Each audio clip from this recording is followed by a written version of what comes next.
കലോത്സവത്തിലെ നിറപ്പകിട്ടാർന്ന ഏറെ പരിശ്രമം ആവശ്യമായ ഇനം ഏത് എന്ന് ചോദിച്ചാൽ ഉത്തരം യക്ഷഗാനം എന്നതാണ്. എല്ലാ ജില്ലകളിലെ സ്കൂളുകളും കാസർഗോട്ട് നിന്നുള്ള ഗുരുക്കന്മാരെ വെച്ചാണ് കലോത്സവത്തിനായി യക്ഷഗാനം ടീമിനെ ഒരുക്കിയത്. കിരീടം വെച്ച് രാവണനായും രാമനായും എല്ലാം വിദ്യാർത്ഥികൾ തിളങ്ങി. റിപ്പോർട്ട് കാണാം.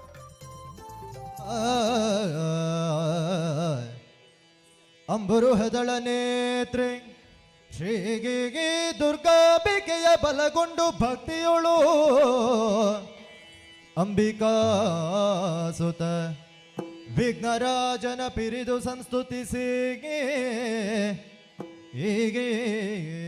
നിറപ്പകിട്ടാർന്ന ആടയാഭരണങ്ങൾ, മുഖത്ത് ചുട്ടികുത്തി കണ്ണെഴുതി പുരാണ കഥാപാത്രങ്ങളെ മനസ്സിലാവാഹിച്ച് യക്ഷഗാനവേദി ഉണരുകയായി.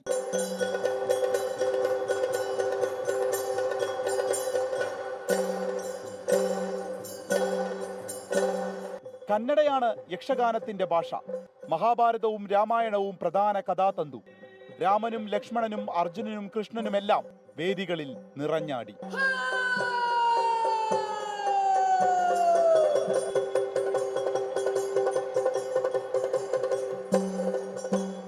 കലോത്സവത്തിനായി യക്ഷഗാനത്തിനൊരു ടീമിനെ ജൂലൈയിൽ തന്നെ സ്കൂളുകൾ കണ്ടെത്തും. കാസർഗോഡ് നിന്നുള്ള പരിശീലകനെ എത്തിച്ച് പിന്നെ തയ്യാറെടുപ്പാണ്. കന്നഡ എന്താണെന്ന് പോലെ അറിയാത്ത കുട്ടികളാണ്.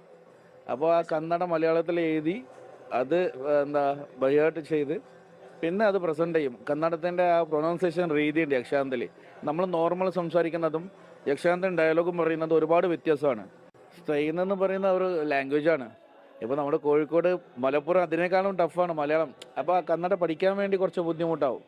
ഒരു യക്ഷഗാനം അരമണിക്കൂറാണ്. മണിക്കൂറുകൾക്ക് മുൻപേ ചമയം തേച്ച് വേഷം കെട്ടി കാത്തിരിപ്പ് തുടങ്ങും. മേക്കപ്പ് ഒക്കെ ചെയ്തിട്ട് കുറേ ടൈമായി.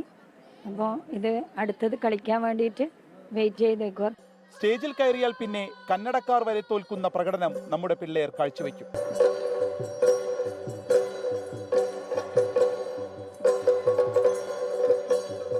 വേഷത്തിൽ പ്രശ്നക്കാരൻ കിരീടമാണ്. ഈ ഭാരം താങ്ങാനാരപ്പ. നല്ല വെയിറ്റ് ഉണ്ട്, വേദനയുണ്ട്.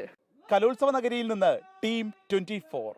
ലോകത്തെവിടെയായാലും ഏത് സമയത്തും 24 വാർത്തകളും ഓഗ്മെന്റഡ് റിയാലിറ്റി പാക്കേജുകളും എക്സ്പ്ലെയിനറുകളും വിശദമായി കാണാൻ ഞങ്ങളുടെ യൂട്യൂബ് ചാനൽ നിങ്ങൾക്ക് സബ്സ്ക്രൈബ് ചെയ്യാം.